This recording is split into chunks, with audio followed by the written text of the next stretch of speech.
Isang magandang araw po sa inyong lahat, mga minamahal naming tagapakinig. Muli, narito na naman ang inyong lingkod, handang magbukas ng panibagong aklat ng buhay. Isang kwentong susubok sa tibay ng ating mga puso. Sabi nila, ang pinakamalaking pagsubok sa pagmamahal ng isang ina ay hindi ang hirap ng panganganak, kundi ang sakit na kayang idulot ng mundong ipapamana niya sa kanyang mga anak. Paano kung ang mismong pundasyon ng pangarap na yon ay guguho bago pa man niya ito masimulan? Halina't pakinggan natin ang kwento ni Liwayway. Hinaplos ni Liwayway ang bahagyang umuumbok niyang tiyan. Isang ngiti ang unti-unting sumilay sa kanyang mga labi.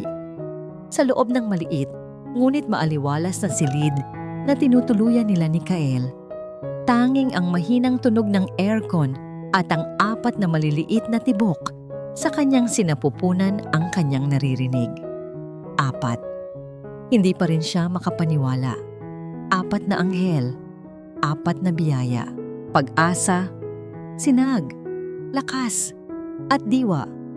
Bulong niya sa hangin habang isa-isang dinadama ang bawat pitik ng buhay sa loob niya. Ito ang mga pangalang pinili niya, mga salitang bumuhay sa kanya sa mga panahong unti-unti nang nanlalamig ang pagsasama nila ng asawa. Ito na siguro ang sagot sa kanyang mga dalangin. Ang 4 na ito ang magiging tulay para tuluyan na siyang matanggap ng pamilya Dalisay. Hindi na siya magiging si Liwayway di Makulangan lang, ang simpleng probinsyanang palihim na pinakasalan ng nag-iisang tagapagmana. Sa pagdating ng kanyang mga anak, magiging ganap na siyang si Ginang Dalisay, ang ina ng mga susunod na Dalisay. Tumayo siya at lumapit sa salamin. Pinagmasdan niya ang kanyang sarili, suot ang isang simpleng bestida. Ngayong gabi, ang ika-40 anibersaryo ng Dalisay Corporation. Ito ang unang pagkakataon na isasama siya ni Kael sa isang malaking pagtitipon ng pamilya nito. Puno ng pag-asa ang kanyang puso. Ngunit hindi niya maitanggi ang kabang gumuguhit sa kanyang dibdib. Ang pagbukas ng pinto ng kanilang silid, ang pumutol sa kanyang pag-iisip. Pumasok si Kael, abala sa pagluwag ng kanyang kurbata. Hindi man lang ito tumingin sa kanya. Kumusta ang araw mo, mahal? Malambing na tanong ni Liwa. Sinalubong ito ng isang yakap. Ngunit imbes na isang mahigpit na yakap pabalik, isang magaan na tapik lang sa likod ang nakuha niya. Kumalas si Kael at dumiretso sa aparador. Pagod! Maikling sagot nito. Traffic. Maraming problema sa opisina. Hindi na umimik si Liwa. Sanay na siya sa mga maikling sagot nito, sa distansyang unti-unting namamagitan sa kanila. Ipinagsawalang bahala na lang niya ito. Marahil ay dala lang ng pagod. Marahil ay marami lang talagang iniisip. Handa ka na ba para mamaya? Pag-iiba niya ng usapan, sinubukang pasiglahin ang boses. Kinakabahan ako, Kael.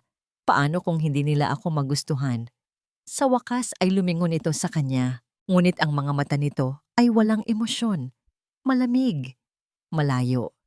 May kinuha itong isang malaking paper bag mula sa gilid ng kama at iniabot sa kanya. Isuot mo to. Nagtatakang binuksan yon ni Liwa. Isang mamahaling kulay alak na bestida ang laman niyon. Kumikinang dahil sa maliliit na batong nakaborda rito. Maganda. Napakaganda. Ngunit ang paraan ng pagbigay ni Kael ay parang nag-aabot lang ng isang bagay na walang halaga. Salamat, mahal. Pero magbihis ka na. Putol ni Kael sa sasabihin niya habang naghuhubad ito ng polo. Huwag mo akong ipahiya mamaya. Parang isang punyal na tumusok sa puso ni Liwa ang mga salitang iyon. Huwag mo akong ipahiya. Hindi ba dapat ay magpaganda ka, mahal ko? O kahit anong isuot mo, ikaw ang pinakamaganda. Ngumiti na lang siya ng pilit para itago ang sakit. Tumango siya at dinala ang bestida sa banyo.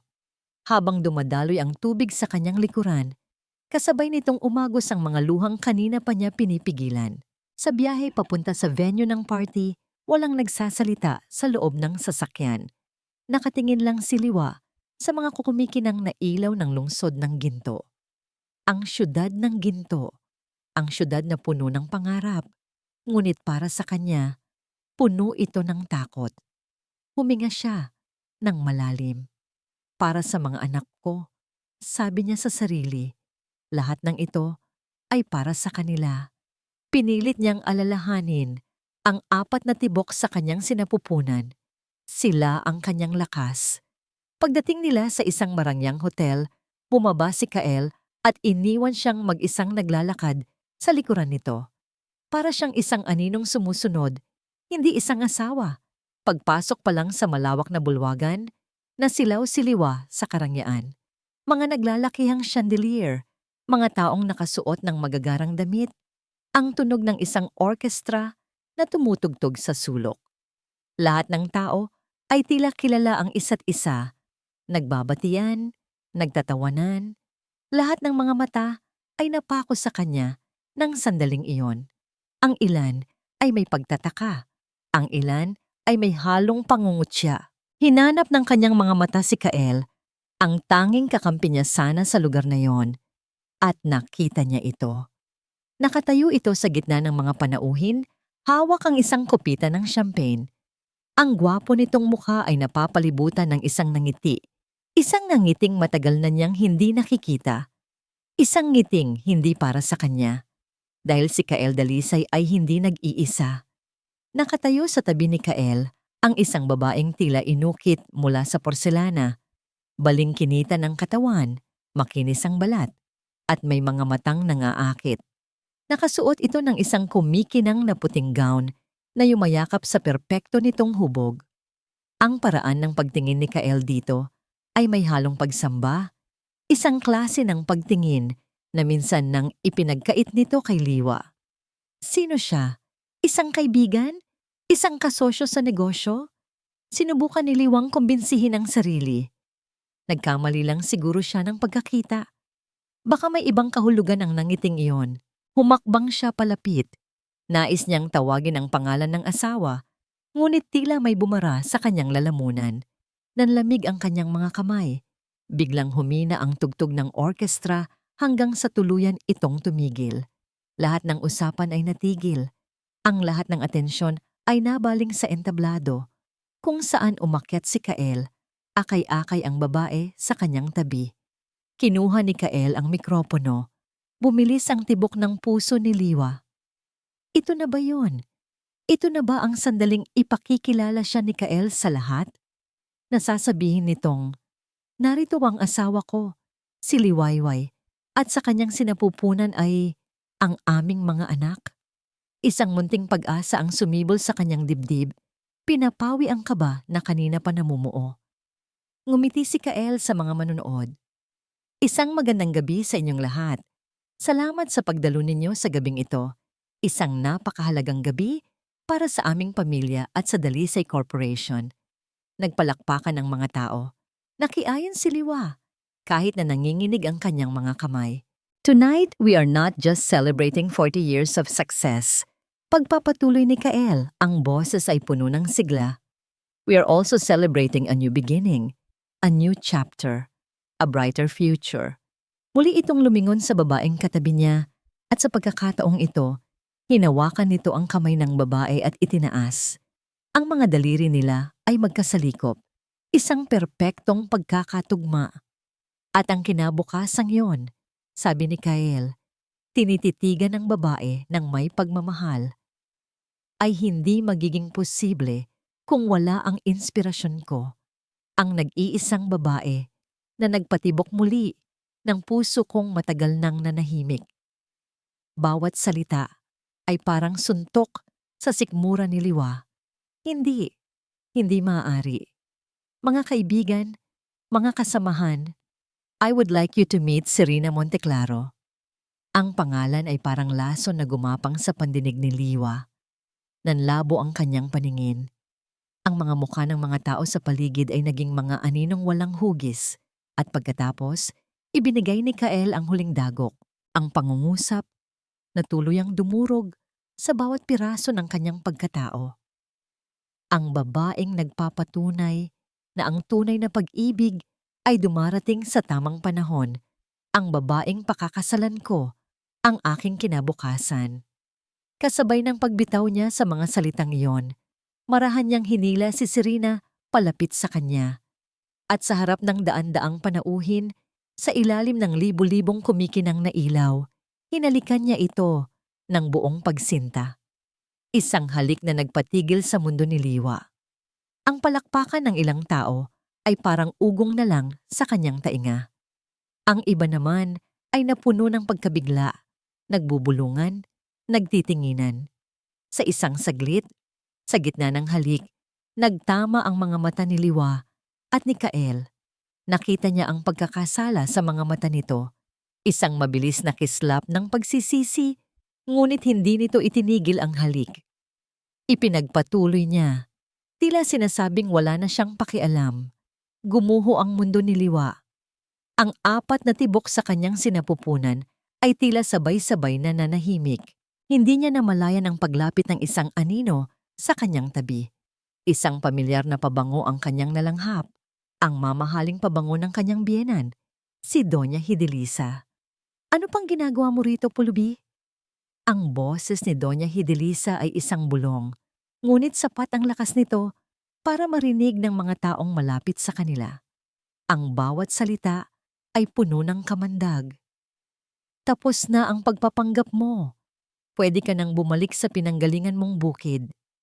Walang salitang lumabas sa bibig ni Liwa. Nais niyang sumagot, nais niyang ipagtanggol ang sarili, ngunit walang lakas na natira sa kanya. Tumingin lang siya sa matandang babae. Ang mga mata ay puno ng luhang nagbabadyang tumulo. Isang matalim na sakit ang biglang kumirot sa kanyang puson. Napahawak siya sa kanyang tiyan. Ang sakit ay mabilis na gumapang pataas. Sinasakal ang kanyang paghinga. Mga anak ko. Iyon lang ang naibulong niya. Ang paningin niya ay unti-unting nagdilim. Ang mga tunog sa paligid ay humina. Ang huling imaheng nakita niya bago siya tuluyang lamunin ng kadiliman ay ang mapanuyang ngiti sa mga labi ni Doña Fidelisa at sa di kalayuan, ang walang pakialam na mukha ni Kael na masayang kausap pa rin si Serena. Pagkatapos, ang lahat ay naging itim. Nagising si Liwa sa isang matigas na papag. Amoy luma at alikabok ang hangin. Nang imulat niya ang kanyang mga mata, hindi ang puting kisame ng ospital ang kanyang nakita, kundi ang mababang kisame na gawa sa kahoy na may mga sapot ng gagamba sa sulok. Nasa silid siya ng mga katulong, isang matinding kirot, ang muling gumising sa kanyang buong diwa, isang pulikat na nagmula sa kanyang sinapupunan at kumalat sa buo niyang katawan. Napahawak siya sa kanyang tiyan. Ang mga anak niya. Tulong. Mahinang usal niya. Sinubukang bumangon. Kasabay noon, bumukas ang pinto. Pumasok si Doña Fidelisa, ang muka ay kasing lamig ng marmol na sahig sa bulwagan. Wala itong bahid ng kahit anong awa. Gising ka na pala, sabi nito. Ang boses ay walang emosyon. Mabuti naman. Para makaalis ka na. Anong ibig ninyong sabihin? Tanong ni Liwa. Nanginginig ang boses. Ang mga anak ko. Masakit ang tiyan ko. Kailangan ko ng doktor. Isang mapaklang tawa ang kumawala sa bibig ng matanda. Wala akong pakialam sa mga bastardo mong daladala. Hindi dalisay ang dugong nananalaytay dyan. Pero asawa ako ni Kael. Pinakasalan niya ako. Giit ni Liwa. Hinahabol ang kanyang hininga dahil sa panibagong bugso ng sakit. Lumapit si Doña Fidelisa sa kanya. Mula sa kanyang mamahaling pitaka, dumukot ito ng isang makapal na bungkos ng pera at walang pakundangang inihagis iyon sa mukha ni Liwa. Ang mga papel na pera ay kumalat sa kanyang dibdib at sa sahig. Iyan ang bayad sa mga serbisyo mo, malamig na sabi ng matanda. Bayad sa pag-aakalang mapapaikot mo ang anak ko at ang pamilyang ito. Ngayon, lumayas ka. Huwag na huwag ka nang magpapakita sa pamilya namin. Tumalikod ito at naglakad palabas. Mga gwardiya, Ilabas ninyo ang babaeng yan. Pumasok ang dalawang unipormadong lalaki. Hinawakan nila si Liwa sa magkabilang braso at pilit na itinayo. Napasigaw si Liwa sa sakit. Huwag! Parang awa nyo na. Mamamatay kami ng mga anak ko. Pagmamakaawa niya, habang kinakaladkad siya palabas ng silid, palabas ng kusina, patungo sa pinto sa likuran. Ang malakas na buhos ng ulan at ang dagundong ng kulog ang sumalubong sa kanya nang itulak siya palabas. Bumagsak siya sa basang semento. Ang mamahaling bestida ay nabahiran na ng putik. Ang pera ay nanatili sa loob. Isang huling insulto sa kanyang pagkatao. Isinara ang pinto, kasabay ng tunog ng pagkandado nito. Naiwan siyang mag-isa sa dilim, sa gitna ng rumaragasang bagyo. Nanginginig sa ginawa't sakit, sinubukan niyang tumayo. Bawat hakbang ay parang 1,000 karayom. Ang tanging nasa isip niya ay ang kaligtasan ng 4 na buhay sa loob niya. Naglakad siya ng walang patutunguhan. Ang mga luha ay humahalo na sa tubig ulan sa kanyang mukha. Sa kabila ng kalsada, isang tricycle na nakaparada ang nagbukas ng ilaw. Isang lalaking nasa katanghalang gulang ang bumaba, may hawak na payong. Ineng, ayos ka lang? Anong nangyari sa'yo? Tanong ng mama. Ang mukha ay puno ng pag-aalala. Titulong. Hikbi ni Liwa. Bago tuluyang nawalan ng balanse, nasalo siya ng lalaki bago pa man siya bumagsak. Diyos ko po! Dinudugo ka. Doon lang napansin ni Liwa ang mainit na likidong dumadaloy sa kanyang mga binti. Nagsimula na siyang manganak. Mabilis siyang isinakay ng lalaki sa tricycle nito. Dadalhin kita sa pinakamalapit na lying-in clinic, Ineng.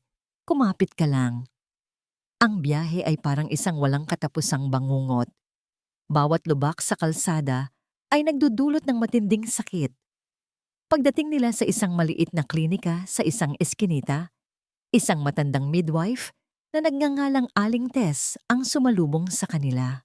Walang tanong-tanong, agad siyang inasikaso. Sa isang maliit na silid na may isang gasera lang bilang ilaw, doon ipinaglaban ni Liwa ang buhay niya at ng kanyang mga anak. Ang bawat pag-iri ay kasabay ng pagtulo ng kanyang luha. Luha ng sakit, ng galit, ng pagtataksil. Ngunit sa bawat sigaw, may isang bagong lakas na bumabalot sa kanya. Lalaban ako para sa inyo, mga anak. Ilang oras ang lumipas. Sa gitna ng bagyo sa labas at sa loob ng kanyang puso, isa-isang lumabas ang kanyang mga anghel. 4 na maliliit na nilalang, mahihina, kulang sa buwan, ngunit humihinga. Buhay. Nang hihinang inabot ni Aling Tess sa kanya ang unang sanggol, isang lalaki. Pag-asa, bulong ni Liwa. Sumunod ang isang babae. Sinag. Ang pangatlong lalaki, lakas, at ang huling babae, diwa. Habang yakap-yakap niya ang 4 na sanggol na binalot sa malinis, ngunit lumang mga lampin, tumigil ang kanyang pag-iyak. Napalitan iyon ng isang determinasyon na hindi niya kailanman naramdaman. Tinitigan niya ang mga payapang mukha ng kanyang mga anak. Sila ang kanyang mundo ngayon. Sila ang kanyang dahilan para mabuhay. At isinumpa niya sa kanyang sarili, sa gabing yon ng pagdurusa, na babangon siya. Babangon siya mula sa putik na ito, at darating ang araw, luluhod sa paanan niya ang lahat ng taong yumurak sa kanya.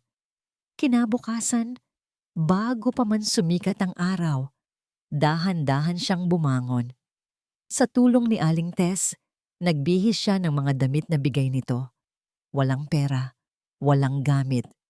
Tanging 4 na sanggol lang ang daladala. Naglakad siya patungo sa terminal ng bus. Sumakay siya sa isang luma at paalis na bus patungong probinsya. Kahit saan, basta malayo sa lungsod ng ginto. Habang papalayong tumatakbo ang bus, tinitigan niya ang syudad na minsan niyang pinangarap. Ngayon, isa na lang itong paalala ng isang bangungot. Hawak ang kanyang 4 na anak. Ipinikit niya ang kanyang mga mata. Hindi ito ang katapusan. Ito ang simula. Ang simula ng kanyang paghihiganti. 6 na taon. 6 na taong binubuo ng 1,001 puyat, pagod, at panalangin. Sa isang maliit na kwartong inuupahan sa probinsya ng Tala, pinalaki ni Liwayway ang kanyang 4 na anak. Ang ugong ng kanyang lumang makinang pantahi ang madalas na musika sa kanilang tahanan, lalo na sa gabi, kung kailan mahimbing nang natutulog ang mga bata sa iisang banig. Ang kanilang hapagkainan ay madalas na simple, isang mangkok ng kanin at pritong isda. Ngunit para kina Pag-asa, Sinag, Lakas, at Diwa, ito ay laging isang piging. Ang kanilang halakhak ang nagsisilbing pampawi sa pagod ni Liwa. Ang kanilang mga yakap ang nagbibigay sa kanya ng lakas na harapin ang panibagong araw. Nagsimula siya sa pagtanggap ng mga patahi mula sa mga kapitbahay, damit na pambata, kurtina, basahan, lahat ay tinanggap niya. Ang kanyang mga kamay na dati sanay lang sa pag-aalaga ay naging malikhain. Ang bawat tahi ay may kasamang pangarap para sa kanyang mga anak. Isang araw, habang pinagmamasdan ang mga damit na gawa niya para sa 4 niyang supling, isang ideya ang pumasok sa kanyang isip. Bakit hindi niya subukang ibenta ang mga ito? Gamit ang mumurahing tela, ngunit dekalidad na pagkakagawa, nagsimula siyang lumikha ng mga damit pambata. Ipinost niya ang mga ito sa isang social media page na ginawa niya, gamit ang luma. Ngunit gumagana pa ring cellphone. Sa una, iilan lang ang bumibili. Ngunit hindi nagtagal, kumalat ang balita tungkol sa mga damit ni Nanay Liwa. Maganda, matibay, at abot kaya. Dumami ang kanyang mga order. Ang dating ugong ng makina sa gabi ay naging ugong ng tagumpay. Nakalipat sila sa isang bahay na medyo malaki-laki. Nakakakain na sila ng 3 beses sa isang araw nang hindi nag-aalala sa bukas. Sa kanyang pagsisikap, natuklasan ni Liwayway ang isang talinong hindi niya alam na taglay niya. Isang likas na husay sa pagnenegosyo. Alam niya kung anong disenyo ang magugustuhan ng mga ina. Alam niya kung paano kausapin ang kanyang mga customer. At alam niya kung paano palaguin ang maliit na puhunan. Ang Liwayway na dating mahiyain at umaasa lang sa iba ay unti-unting napalitan ng isang babaeng may tiwala sa sarili.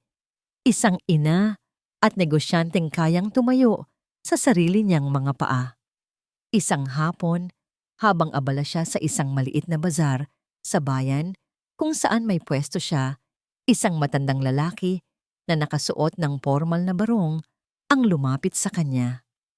Ang lalaki ay may dalang dignidad at ang mga mata nito ay tila may hinahanap. "Magandang hapon, Hija," bati nito. Ang boses ay kalmado at magalang. "Ako'y humahanga sa iyong mga gawa. Sino ang nasa likod ng mga magagandang disenyong ito?"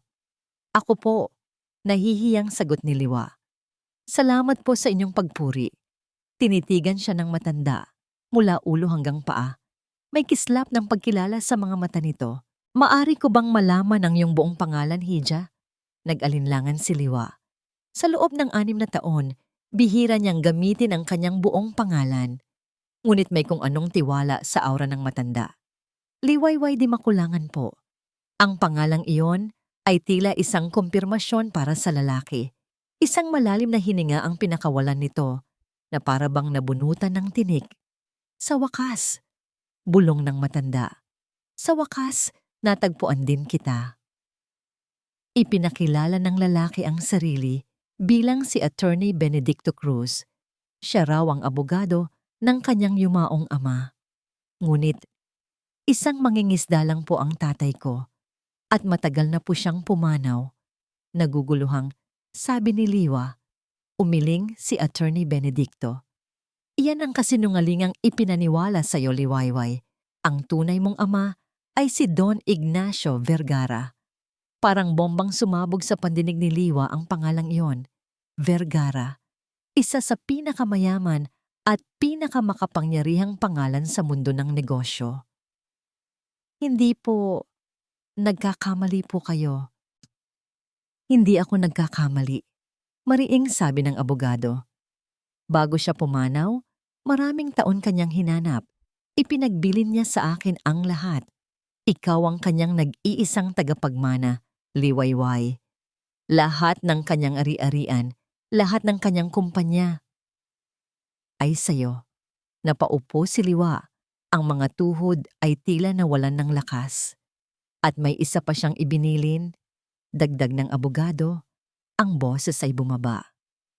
Isang lihim na matagal na niyang alam. Alam niyang may relasyon ka kay Kael Dalisay. At alam din niya na alam ni Doña Hidilisa kung sino ka talaga. Kaya kanya hinayaang mapangasawa ng anak niya para makontrol ka at sa huli ay makuha ang mana na dapat ay para sa'yo. Lahat ay luminaw.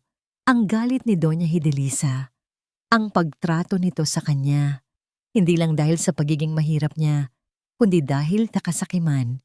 Dumukot si Attorney Benedicto ng isang maliit at antigong susi mula sa kanyang bulsa at iniabot ito kay Liwa. Ang susi ay malamig sa kanyang nanginginig na palad. Ito ang susi sa isang safety deposit box kung saan nakalagay ang lahat ng dokumento na magpapatunay sa iyong pagkatao. Panahon na para bawiin mo ang lahat ng dapat ay sayo, Liwayway. Tinitigan ni Liwa ang susi. Pagkatapos ay tumingin sa abogado. Ang mga mata ay nagsusumigaw ng libu-libong tanong. At panahon na, pagpapatuloy ni Attorney Benedicto, ang boses ay puno ng determinasyon para itayo ang bagong pagkatao mo, Aurora Vergara. Ang lungsod ng ginto. Mula sa bintana ng kanyang opisina sa pinakatuktok ng Vergara Tower, tinitingnan ni Liwayway ang syudad na minsan nang dumurog sa kanya. 6 na taon na ang nakalipas, ngunit ang tanawin ay halos pareho pa rin. Mga nagtataas ang gusali na tila inaabot ang langit. Mga ilaw na kumikinang na parang mga ninakaw na bituin. Ngunit ngayon, iba na ang paraan ng pagtingin niya rito. Hindi na ito ang syudad na kinatatakutan niya. Ito na ngayon ang syudad na luluhod sa kanyang paanan. Hindi na rin siya si Liwayway. Dito, sa mundong ito, siya si Aurora Vergara. Ang pinto ng conference room ay bumukas nang walang makatok. Ang mga boses ng mga miyembro ng Board of Directors na kanina lang ay nagtataasan sa gitna ng isang mainit na debate ay biglang nanahimik. Pumasok si Aurora. Suot ang isang itim na power suit na tila hinulma sa kanyang katawan. Ang kanyang buhok ay nakatali sa isang eleganteng ayos at ang kanyang mukha ay walang emosyon. Maliban sa talas ng kanyang mga matang, tila kayang tumagos sa kaluluwa ng sinumang kanyang titigan. Umupo siya sa dulo ng mahabang mesa. Ang lahat ng mga mata ay nakatuon sa kanya. At iyon po ang dahilan, Miss Vergara, kung bakit kailangan nating i-pull out ang investment natin sa Mactan Logistics. Masyadong malaki ang panganib, sabi ng isang matandang board member. Tinatapos ang kanyang argumento. Hindi agad sumagot si Aurora. Kinuha niya ang isang tablet at marahang nag-swipe sa screen. Ilang segundo nang nakabibinging katahimikan ang lumipas. Ang panganib, Ginoong De Leon. Nagsalita si Aurora sa wakas. Ang boses ay kalmado, ngunit may bigat. Ay hindi ang pag-iwan ng pera sa Mactan Logistics.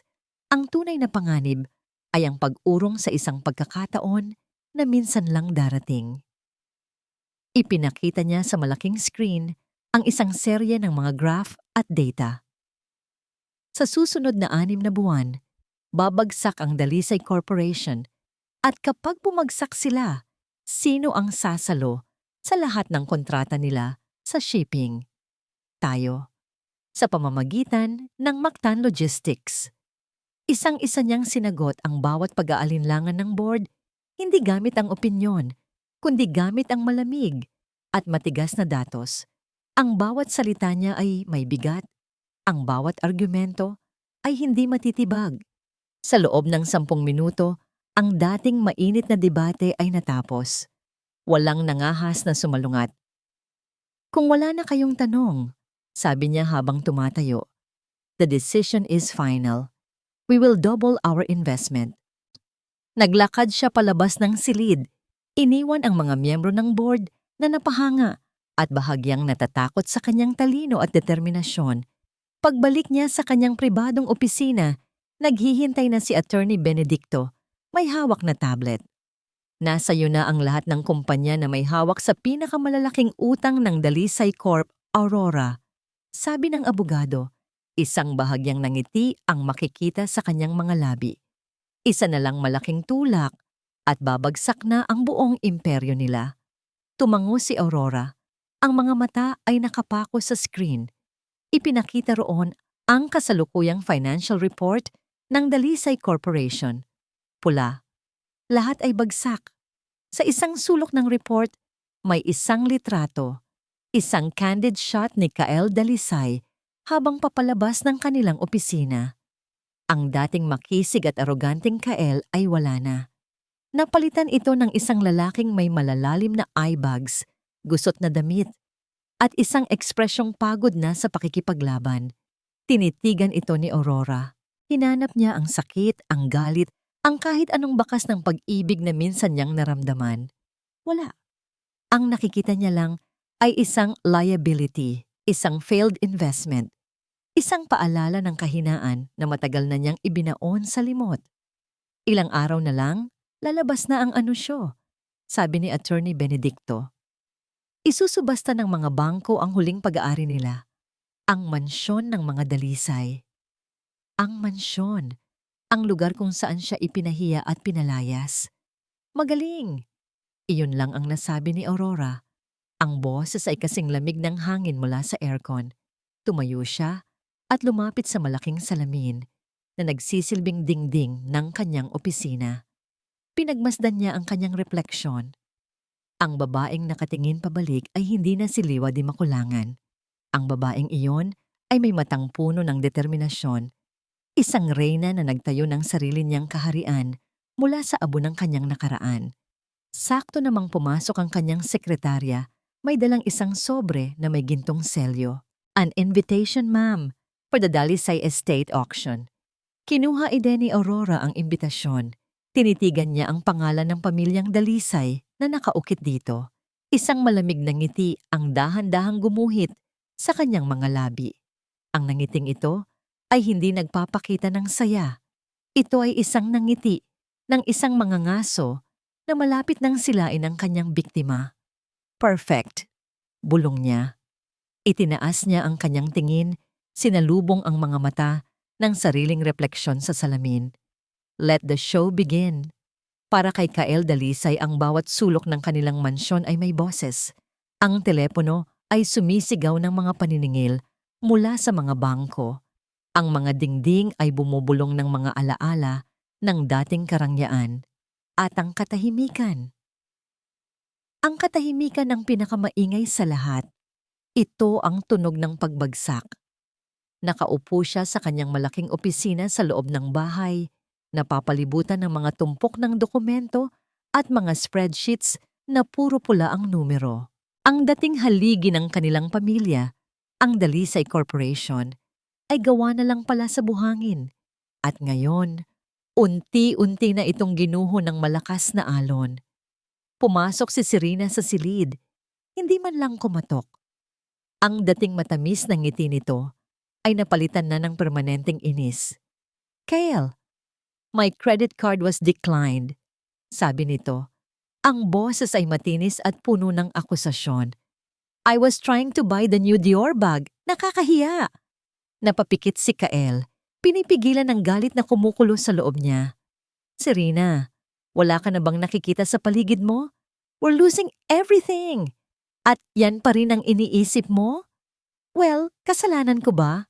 Pasigaw na sagot nito. You promised me a life of luxury. Sabi mo, aalagaan mo ako. Anong nangyari sa lahat ng yon? Tumayo si Kael at hinarap ito. Ang mga mata ay nag-aapoy. Ang nangyari ay lulubog na tayo. At sa halip na tumulong, ano ang ginagawa mo? Nagpapakasasa ka pa rin sa perang wala na tayo. So, ano ang gusto mong gawin ko? Magtinda ng basahan tulad ng babaeng yon? Ang pagbanggit kay Liwayway ay parang gasolinang ibinuhos sa apoy. Ngunit sa halip na sumigaw, isang nakakapangilabot na katahimikan ang namayani kay Kyle. Lumabas ka, sabi niya. Ang boses ay mahina, ngunit may bigat. What? Sinabi ko. Lumabas ka ulit niya. Tinititigan ito ng diretso sa mata. Bago pa may masabi ako na pagsisisihan nating pareho. Padabog na lumabas si Serena, isinara ang pinto ng malakas. Naiwan si Kael na nanginginig sa galit at sa kawalan ng pag-asa. Lumabas siya ng opisina, naghahanap ng hangin, ng espasyo. Ngunit sa engrandeng sala, naroon ang kanyang ina, si Doña Hidelisa. Nakaupo ito sa kanyang paboritong silya, pinupunasan ng isang antigong florera na para bang walang nangyayaring masama. Ang pagtanggi nitong harapin ang katotohanan ay mas nakakainis pa kaysa sa mga sigaw ni Serena. Ang mga bangko, tinatawagan na nila lahat ng koneksyon natin, Mama. Sabi ni Kael, ang boses ay basag, hindi man lang lumingon ang matanda. Hayaan mo sila, mga buwitre, nag-aabang lang na may mamatay. Mama, hindi ito basta-basta mawawala. Bukas na ang subasta ng bahay na to. Wala na tayong pupuntahan. Doon na lumingon si Doña Hidelisa. Ang mga mata ay nanlilisik. Huwag kang magsalita na parang talunan ka, El. Isang dalisay ka. Ang pride ang tanging yaman na hindi nila makukuha sa atin. Pride? Isang mapaklang tawa ang kumawala kay Kael. Mama, ang pride na yan ang naglubog sa atin. Kung sana hindi ko kayo sinunod 6 na taon na ang nakalilipas, kung sana pinanagutan ko si Liwayway at ang mga... Huwag mong babanggitin ang pangalan ng babaeng yan sa pamamahay ko. Sigaw ng kanyang ina. Napatayo ito sa galit. Siya ang may kasalanan ng lahat ng ito. Malas siya. Hindi siya, Mama. Sa unang pagkakataon, sinagot ni Kael ang kanyang ina. Tayo ang may kasalanan. Dahil sa pride ninyo, dahil sa takot ninyong madungisan ang apelyido natin, itinaboy natin ang nag-iisang tao na marahil ay tunay na nagmahal sa akin. Natigilan si Doña Hidelisa, ngunit ang pagkabigla ay mabilis na napalitan ng galit. Mahina ka. Katulad ka ng iyong ama. Lumayas ka sa harapan ko. Tumalikod si Kael, hindi dahil sa utos, kundi dahil sa pagod. Pagod na siyang makipagtalo. Pumasok siya sa kanyang lumang silid, ang silid niya noong binata pa siya. Binuksan niya ang isang drawer para kumuha sana ng alak, ngunit ang nahawakan niya ay isang luma at manipis ng pitaka. Sa loob niyon, nakatago sa isang maliit na bulsa ay isang kupas na litrato. Isang litrato ni Liwayway, kuha noong nagsisimula pa lang sila.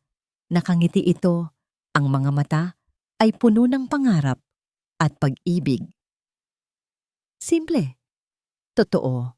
Naalala niya ang kapayapaang dala nito sa buhay niya. Isang kapayapaang ipinagpalit niya para sa karangyaan at sa pagsunod sa kanyang ina. Tinitigan niya ang litrato at isang tanong ang umalingaw-ngaw sa kanyang isip. Kumusta na kaya siya? Mabilis niyang itinapon ang pitaka pabalik sa drawer at isinara ito. Huli na para sa mga pagsisisi. Maya-maya, isang katok ang narinig niya sa pinto. Pumasok si Doña Hidelisa. Bihis na bihis, suot ang kanyang mga alahas. Ang muka ay nakamaskara ng bakal na determinasyon. Halika na, Kael, sabi nito. Ang boses ay matatag. Pupunta tayo sa subasta. We will show them that a dalisay never falls. Sumunod si Kael. Pakiramdam niya ay isa siyang bilanggo na dinadala sa kanyang sariling bitayan. Magkasama silang naglakad palabas ng mansyon, puno ng isang huwad na tapang. Walang kamalay-malay na ang tunay na mga ngaso. Ang babaeng matagal na nilang ibinaon sa limot ay nag-aabang na para sa huling hantungan. Ang bulwagan ng subasta ay puno ng mga pinakamayayamang tao sa bansa. Para sa kanila, ito ay isang pagkakataon para makakuha ng mga ari-arian sa murang halaga. Ngunit para kina Kael at Doña Hidelisa, ang bawat pagtaas ng bid ay isang dagok sa kanilang nababawasan ng dignidad. Nakaupo sila sa unahang hilera, isang pilit na pagpapakita ng lakas ng loob, ngunit ang panginginig ng mga kamay ni Kael at ang pamumutla ng mukha ni Doña Hidelisa ay hindi maitatago. Ang bawat ari-arian ay isa-isang nabibili, mga mamahaling sasakyan, mga painting, mga lupa sa iba't ibang lugar. Ang pangalan ng pamilya Dalisay ay unti-unting hinuhubaran ng yaman sa harap ng publiko. And now, sabi ng auctioneer, ang boses ay umalingaw-ngaw sa buong silid, for our final and most valuable asset, the Dalisay Grand Mansion in Forbes Park. Isang larawan ng kanilang mansyon ang lumitaw sa malaking screen, isang simbolo ng kapangyarihan na ngayon ay isa na lang produkto. Nagsimula ang tawaran. Ang mga numero ay mabilis na tumaas. Bawat tunog ng gavel ay parang martilyong pumupukpok sa puso ni Kael. Napapikit siya, naghihintay na lang na matapos ang kahihiyan. Umaasa pa rin siya sa isang maliit na sulok ng kanyang puso na may isang himalang darating. Isang kaibigan, isang dating kasosyo. Sino man nasasagip sa kanila, ngunit ang himala ay hindi dumating. Going once, going twice. Sa sandaling iyon, ang malaking pinto sa likuran ng bulwagan ay dahan-dahang bumukas. Lahat ng ulo ay lumingon. Isang babae ang pumasok. Nakasuot ito ng isang simpleng kulay ay alak na damit na bumagay sa kanyang perpektong tindig. Ang kanyang paglalakad ay may bigat at kumpiyansa. Hindi siya siliwayway na mahiyain. Ang babaeng ito ay isang reyna. Napatanga si Kael. Ang kanyang puso ay biglang tumigil sa pagtibok. Parang huminto ang oras, ang kulay ng damit. Ang anyo ng mukhang pamilyar. Ngunit ang aura ng kapangyarihan na bumabalot dito ay banyaga. Si Doña Hidelisa ay nanlaki ang mga mata. Hindi makapaniwala. Sa sino yan? Ang babae, si Aurora Vergara, ay hindi tumingin sa kanila. Dumiretso siya sa isang bakanteng upuan sa kabilang panig ng bulwagan, umupo ng may-ari, at kinuha ang kanyang bidding paddle.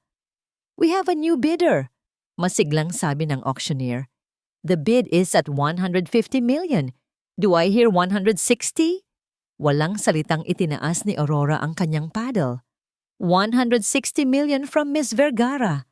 Isang kilalang businessman ang tumapat. 170! Itinaas muli ni Aurora ang paddle, hindi man lang kumukurap. 180! 190! 200 million! Ang labanan ay naging sa pagitan na lang ni Aurora at ng ilang mayayamang bidder. Ngunit sa bawat pagtaas nila ng presyo, isang kalmadong pagtaas lang ng paddle ang sagot ni Aurora. Hindi siya nakikipaglaban. Ipinapaalam lang niya sa lahat na sa huli, siya ang mananalo. Isa-isang sumuko ang mga kalaban niya, napapailing sa tila walang katapusang yaman ng misteryosang babae. Hanggang sa isa na lang ang natira. Ang auctioneer ay napuno ng excitement. 250 million going once. Tumingin si Kael kay Aurora. Ang kanyang isip ay sumisigaw ng isang pangalan. Liwayway. Ngunit paano? Saan? Bakit? Ang mga tanong ay walang sagot. Nakita niya lang ang babaeng yon, isang estrangherang may mukha ng kanyang nakaraan, na dahan-dahang sinisira ang lahat ng natitira sa kanya. Going twice. Nagtama ang kanilang mga mata. Sa unang pagkakataon, mula nang pumasok siya, tiningnan siya ni Aurora. Walang galit, walang sakit. Ang nakita niya sa mga mata nito ay isang nakakakilabot na kawalan, isang malamig na kawalan na nagsasabing isa na lang siyang alikabok sa kanyang paningin. At pagkatapos, ibinagsak ng auctioneer ang gavel sa huling pagkakataon. Sold for 250 million pesos to Miss Aurora Vergara. Isang palakpakan ang umaling-awngaw sa buong bulwagan. Gumuho ang mundo ni Kael. Sa kanyang tabi, napahawak si Doña Hidelisa sa kanyang dibdib. Hirap huminga. Lahat ng kanilang pinaghirapan, ang kanilang pangalan, ang kanilang tahanan. Lahat ay pag-aari na ngayon ng babaeng minsan nilang itinuring na basura. Tumayo si Aurora at naglakad. Hindi palabas, kundi papalapit sa kanila. Ang bawat hakbang niya ay mabigat. Ang tunog ng kanyang mga takong sa sahig ay parang isang martsa ng tagumpay. Huminto siya sa harapan ni Kael at Doña Hidelisa na kapwa nakatulala at wasak. Mula sa kanyang pitaka, kumuha siya hindi ng pera, kundi ng isang business card. Inilapag niya ito sa maliit na mesa sa harapan nila. Ang card ay simple, puti, na may nakaukit na gintong pangalan, Aurora Vergara, CEO, Vergara Holdings Inc. Tiningnan niya sila mula sa itaas. Ang mga mata ay walang bahid ng anumang emosyon. Kung kailangan ninyo ng trabaho, sabi niya, ang boses ay kasing lamig ng yelo. Baka may bakante sa posisyon ng janitor sa dati ninyong kumpanya. Isang maliit, halos hindi mahahalata, nangiti ang sumilay sa kanyang mga labi. My assistant will schedule an interview. Pagkatapos, tumalikod na siya at naglakad paalis. Iniwan ang mag-inang Dalisay na tuluyang nawasak sa gitna ng kanilang mga gumuho ng pangarap, sa gitna ng kahihiyang sila mismo ang lumikha. Kinabukasan, sa kabila ng pagbabawal ng kanyang sekretarya, pilit na pumasok si Kael Dalisay sa opisina ni Aurora Vergara. Ang dating kumpiyansa niya ay napalitan ng desperasyon. Ang gusot sa kanyang damit ay sumasalamin sa gusot ng kanyang buhay. Liwayway! Iyon ang unang salitang lumabas sa kanyang bibig nang makita niya itong nakatayo malapit sa bintana, nakatanaw sa syudad. Hindi lumingon si Aurora. Wala kang appointment, Mr. Dalisay, at wala kang karapatang tawagin ako sa pangalang yan. Matagal nang patay si Liwayway. Lumapit si Kael. Ang boses ay nanginginig. Paano? Paano nangyari ang lahat ng ito? Ang pera, ang kumpanya, saan nanggaling ang lahat ng ito? Bakit? Dahil ba sa isip mo ang isang pulubi na tulad ko ay habang buhay na mananatili sa putikan? Humarap si Aurora sa wakas at ang lamig sa kanyang mga mata ay parang kayang magpayelo ng apoy. Nagkamali ka ng akala, Kael. Hindi mo ako kilala. Hindi mo ako kailanman nakilala. Patawarin mo ako, sabi ni Kael. Ang mga salita ay tila hirap lumabas. Alam kong nagkamali ako.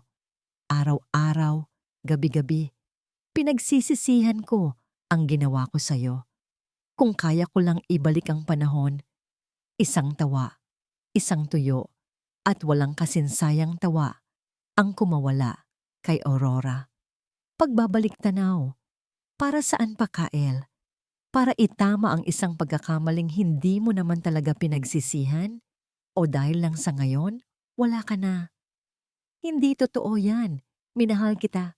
Liwaya, Aurora. Minahal kita. Pag-ibig? Humakbang si Aurora palapit sa kanya. Ang bawat hakbang ay may bigat. Ang pag-ibig na sinasabi mo ay hindi kayang ipaglaban ang sarili nitong pamilya. Ang pag-ibig na sinasabi mo ay kayang talikuran ng 4 na inosenteng buhay para lang sa pera at katayuan. Huwag mong gamitin ang salitang pag-ibig sa akin. Hindi mo alam ang kahulugan niyon. Natigilan si Kael. Walang salitang makalabas sa kanyang bibig dahil lahat ng sinabi nito ay totoo. Sa gitna ng kanilang tensyonadong pag-uusap, bumukas ng malakas ang pinto. Pumasok si Doña Hidelisa. Ang muka ay namumula sa galit, kasunod ang 2 security guard na pilit siyang pinipigilan. Bitiwan ninyo ako. Anong karapatan mong bilhin ang pamamahay namin, ha? Manggagantso! Sigaw ng matanda. Itinuturo si Aurora. Idedemanda kita. Huhubaran kita ng lahat ng yan. Tignan mo. Kalmadong sinenyasan ni Aurora ang mga gwardiya na manatili sa labas. Tiningnan niya si Doña Hidelisa. hindi ng galit, kundi ng awa. Awa para sa isang taong nabulag na sa sariling pagmamataas. Idemanda? Mahinahong tanong ni Aurora. Ano ang isasampa ninyong kaso, Doña Hidelisa? Na binili ko ang inyong ari-arian sa isang legal na subasta? O baka naman may iba pa kayong gustong isumbat? Naglakad si Aurora papunta sa kanyang malaking mesa. May pinindot siya sa kanyang computer at ang malaking screen sa dingding sa likuran niya ay umilaw. Dahil kung usapin lang din naman ng demanda ang pag-uusapan, pagpapatuloy niya. Baka gusto ninyong makita ang simula ng ihahain kong kaso laban sa inyo. Lumitaw sa screen ang isang dokumento. Isang legal na dokumento na may malinaw na pirma sa ibaba. Pamilyar ba kayo dito, Kael? Tanong ni Aurora. Hindi inaalis ang tingin kay Doña Hidelisa. Ito ang kasunduan sa pagtalikod sa karapatan bilang ama. Ang dokumentong pinirmahan mo kapalit ng kalayaan mo at para hindi madungisan ang pangalan ng mga dalisay. Nanlamig si Kael. Si Doña Hidelisa ay napaurong. Ang galit ay napalitan ng pagkatakot. Ito pa lang ang simula, Doña Hidelisa, sabi ni Aurora. Ang boses ay isang mapanganib na bulong. Marami pa akong hawak, mga ebidensya ng pandaraya, ng paninirang puri, at ng isang mas malalim na kasakiman na matagal nyo nang itinatago. Humarap siya sa kanila. Ang kanyang mukha ay isang perpektong maskara ng kapangyarihan. See you in court. Walang nagawa ang mag-ina, kundi ang tumalikod at maglakad palabas. Ang kanilang mga balikat ay bagsak sa bigat ng pagkatalo. Ang dating reyna at prinsipe ng lungsod ng Ginto ay mga pulubi na ngayon, hindi lang sa yaman, kundi pati sa dignidad. Naiwan si Aurora na mag-isa sa kanyang malawak na opisina. Ang katahimikan ay muling bumalot sa paligid. Naglakad siyang muli papunta sa bintana. Tinitigan ang syudad sa ibaba. Ang maskara ng katatagan sa kanyang mukha ay unti-unting nalusaw.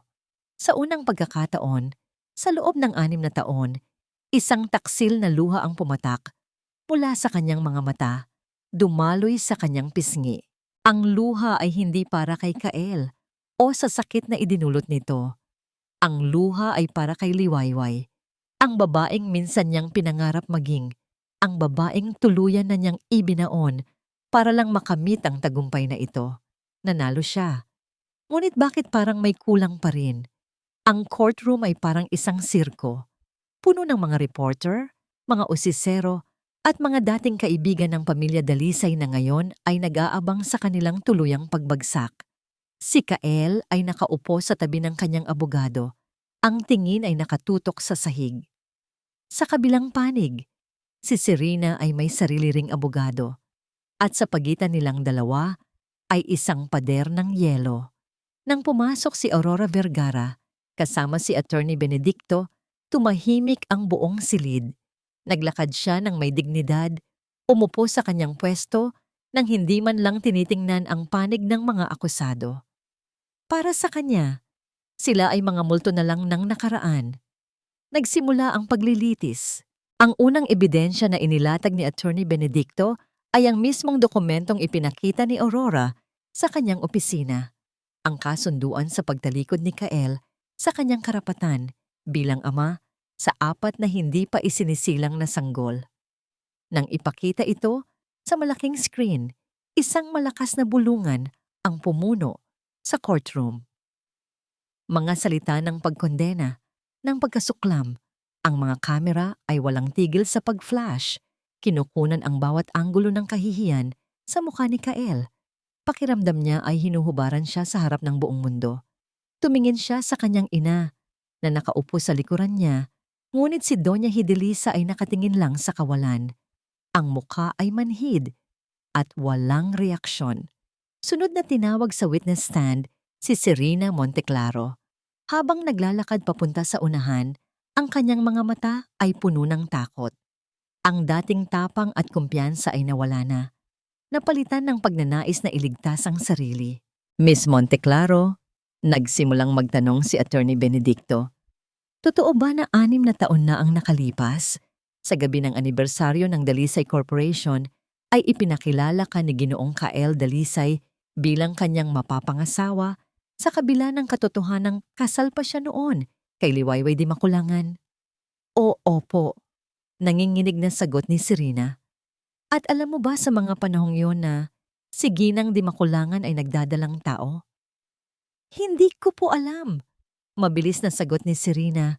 Ang mga luha ay nagsimula nang mamuo sa kanyang mga mata. Pinaniwala niya ako. Pinaniwala nila akong lahat. Tumingin siya kay Kael, pagkatapos ay kay Doña Hidelisa. Ang kanyang tingin ay puno ng akusasyon. Sinabi nila sa akin na matagal na silang hiwalay, na pinipilit lang ni Liwayway ang sarili niya kay Kael para sa pera. Biktima lang din po ako dito. Ang kanyang pag-arte ay kahanga-hanga. Isang desperadang babaeng nagmahal lang, isang biktima ng mga kasinungalingan ng mag-inang Dalisay. Biktima? Mahinahong tanong ni Attorney Benedicto. Ngunit hindi ba tinanggap mo ang isang condominium unit sa pangalan mo, isang linggo matapos ang gabing iyon, at isang sports car, makalipas ang isang buwan? Ito ba ang mga regalo para sa isang biktima, Miss Monteclaro? Inilatag ng abogado ang mga dokumento na nagpapatunay sa lahat ng iyon. Nawala ang kulay sa mukha ni Serena. Ang kanyang mga luha ay hindi na mukhang totoo. Mukha na itong mga luha ng isang taong nahuli sa sarili niyang bitag. Nagsimula siyang magsalita nang walang preno. Ibinunyag niya ang lahat.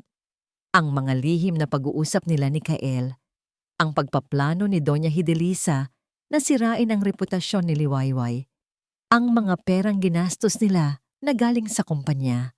Bawat salita niya ay isang pako na lalong nagbabaon sa ataol ng pamilya Dalisay.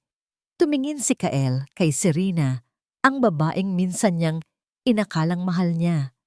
Ang nakita niya ay isang ahas, isang taksil na handang gawin ang lahat para lang makaligtas. Pagkatapos, tumingin siya sa kanyang ina, ang babaeng sinunod niya nang walang pag-aalinlangan.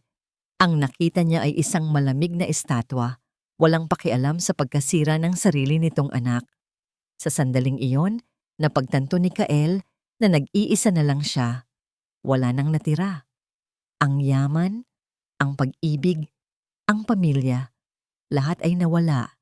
Ipinagpalit sa isang gabi ng kahibangan at sa habambuhay na pagsunod sa maling utos. Yumuko siya, tinakpan ang kanyang mukha ng kanyang mga kamay, hindi dahil sa kahihiyan, kundi dahil sa bigat ng tuluyang pag-iisa. Nasiyahan na si Attorney Benedicto sa pinsalang idinulot ni Serena. Akmang tatapusin na niya ang kanyang pagtatanong nang bigla siyang tumayo muli, tila may naalala. Humarap siya sa hukom. Your Honor, mayroon pa po kaming isang huling ebidensya. Ang buong courtroom ay muling natahimik, nag-aabang. Isang ebidensya na magpapatunay sa tunay na motibo sa likod ng lahat ng ito. Isang ebidensya na magpapakita kung gaano kadilim ang kasakiman ng pamilyang Dalisay. Isinenyas ni Attorney Benedicto ang isang court officer. May inabot itong isang maliit na audio player at ikinonekta iyon sa sound system ng buong courtroom. Lahat ng mata ay nakatuon sa kanya. Bawat paghinga ay tila pinipigilan. Ang ebidensyang ito, Your Honor, ay isang audio recording, paliwanag ng abogado. Isang pag-uusap na naganap halos 7 taon na ang nakalilipas sa pagitan ni Doña Hidelisa Dalisay at ng kanyang anak na si Kael Dalisay. Sa unang pagkakataon, nagpakita ng reaksyon si Doña Hidelisa. Nanlaki ang kanyang mga mata, isang kislap ng purong pagkatakot ang gumuhit sa kanyang mukha. Tumingin siya kay Kael na para bang tinatanong kung saan nanggaling ang recording, ngunit si Kael ay kasing tuliro niya. Pinindot ni Attorney Benedicto ang play. Sa simula, isang mahinang static lang ang narinig. Pagkatapos, isang boses ang umalingaw-ngaw. Ang boses ni Kael, mas bata pa noon, puno ng pag-aalinlangan. Kael: Mama, sigurado ba kayo dito? Paano kung malaman niyang... Pagkatapos, Ang boses ni Doña Fidelisa, malinaw, matalas at puno ng kasakiman, ang boses ng isang reyna na nagbibigay ng utos. Doña Fidelisa, manahimik ka, Kael, wala siyang malalaman. Ang alam niya ay isa siyang hamak na probinsyana. Ang alam niya ay patay na ang kanyang ama. Hindi niya alam na ang amang iyon ay si Ignacio Vergara, isang malakas na hininga ng pagkabiglaang sabay-sabay na pinakawalan ng mga tao sa courtroom. Ignacio Vergara, isang pangalang kasing bigat ng ginto, isang alamat sa mundo ng negosyo. Hindi pa doon natapos, Kel. Pero mama, mali ito. Kung siya ang nag-iisang tagapagmana, hindi ba't? Doña Fidelisa, kaya nga natin siya kailangang kontrolin. Pakakasalan mo siya. Kapag naging dalisay na siya, magiging bahagi na rin tayo ng yaman ng mga Vergara. Madali siyang utuin, Kael. Inosente siya. Mahina. Kapag nakuha na natin ng kontrol sa kanyang mana, itatapon natin siya na parang basahan. Walang makakaalam. Tayo ang mananalo sa huli, tulad ng dati. Ang bawat salita ay isang dagok. Ang buong plano, isang masalimuot na sabuatan na hinabi mula sa kasinungalingan at kasakiman, ay nakalantad na ngayon para marinig ng buong mundo. Hindi lang ito simpleng pang-aapi sa isang mahirap na manugang. Ito ay isang planadong pagnanakaw, isang pagtatangkang agawin ang isang buong imperyo. Natapos ang recording, isang nakabibinging katahimikan ang bumalot sa buong silid. Maging ang hukom ay natigilan, ang muka ay hindi maipinta. Ang katahimikan ay mas malakas pa kaysa sa anumang sigaw. Ito ang katahimikan ng paghuhusga. Biglang tumayo si Doña Fidelisa, ang muka ay parang isang maskara ng kabaliwan. Hindi totoo yan. Gawa-gawa lang yan, isang paninira. Ngunit walang naniwala sa kanya. Ang kanyang sariling boses ang tumapos sa kanyang paghahari. Napahawak siya sa kanyang dibdib. Ang hangin ay tila nawala sa kanyang mga baga. Ang kanyang mga mata ay nanlaki. Tinititigan si Aurora na para bang isa itong multo na bumangon mula sa hukay upang singilin siya sa kanyang mga kasalanan. At pagkatapos, sa isang iglap, ang matigas na tindig ng matriarch ng mga dalisay ay bumigay. Nanlambot ang kanyang mga tuhod at bumagsak siya sa sahig. Walang malay. Nagsimula ang kaguluhan, mga sigawan, mga medik na tumatakbo. Ngunit si Kael ay hindi man lang gumalaw mula sa kanyang kinauupuan. Hindi niya tinulungan ang kanyang ina. Nakatingin lang siya sa kawalan. Ang kanyang isip ay blanko. Ang babaeng nagplano ng lahat, ang babaeng sinunod niya ng buong katapatan, ang siyang mismong naghukay ng kanilang libingan. Ang buhay niya ay isang malaking kasinungalingan. Sa gitna ng kaguluhan, tumayo si Aurora Vergara, kalmado, tahimik. Hindi niya kailangang hintayin ang hatol ng korte. Ang hatol ng publiko ay naibigay na, at iyon ay sapat na. Tiningnan niya si Kael sa huling pagkakataon. Hindi galit, hindi awa, kundi isang simpleng pagtatapos, isang pagsasara sa isang kabanata ng kanyang buhay na hindi na niya kailanman bubuklatin muli. Naglakad siya palabas ng courtroom, hindi lumingon. Ang mga flash ng kamera ay sumalubong sa kanya, ngunit hindi niya ito pinansin. Nagpatuloy lang siya sa paglakad, papalayo sa mga sigaw, papalayo sa mga guho ng pamilyang dalisay. Paglabas niya ng gusali, sinalubong siya ng sikat ng araw. Huminga siya ng malalim, pinuno ang kanyang mga baga ng sariwang hangin. Nanalo siya. Ngunit ang tagumpay ay walang tamis na tulad ng kanyang inasahan. Pakiramdam niya ay isa lamang itong mabigat na tungkulin na sa wakas ay natapos na. Isang laso na sa wakas ay nailabas na niya sa kanyang sistema. Ngayon, ano na ang susunod? Makalipas ang ilang buwan, ang ingay ng lungsod ng ginto ay isa na lang malayong alaala. Si Kael Dalisay at Serena Monteclaro ay napatunayang nagkasala sa mga kasong estafa at fraud. Sila ay hinatulan ng maraming taong pagkakakulong. Si Doña Hidelisa naman, matapos atakehin sa puso sa loob ng korte, ay hindi na tuluyang nakabawi. Nabuhay siya. Oo, ngunit bilang anino na lang ng kanyang dating sarili. Nakaratay sa isang maliit na nursing home. Ang kanyang yaman at kapangyarihan ay tuluyan ng naglaho. Ang pangalang Dalisay ay naging simbolo ng kahihiyan. At si Aurora Vergara, naglaho rin siya na parang bula. Ang makapangyarihang CEO na gumimbal sa mundo ng negosyo ay bigla na lang nawala. Ipinasa niya ang pamamahala ng Vergara Holdings sa isang trusted board at tinalikuran ang buhay na puno ng kapangyarihan at paghihiganti dahil sa isang tahimik na baybayin sa probinsya ng Tala kung saan ang buhangin ay pino at ang dagat ay bughaw. Doon niya natagpuan ang kanyang tunay na yaman. Doon, siya ay si Liwayway. Mama! Mama! Tingnan mo po! Sigaw ni Sinag habang iwinawagayway ang isang malaking kabibe na kanyang natagpuan. Ang ganda niyan, anak!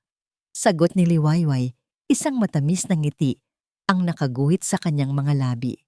Nakaupo siya sa isang duyan sa beranda ng kanilang puting bahay. Isang bahay na simple, ngunit puno ng init at pagmamahal.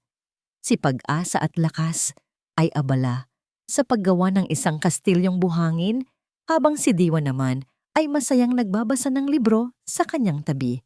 Ang 4 niyang anak ay lumaking malulusog, maliliksi at puno ng saya. Sila ang kanyang 4 na himala, ang kanyang 4 na dahilan. Dumating si Attorney Benedicto, hindi na bilang abogado, kundi bilang isang kaibigan, isang lolo para sa mga bata. May dala itong mga prutas at pasalubong.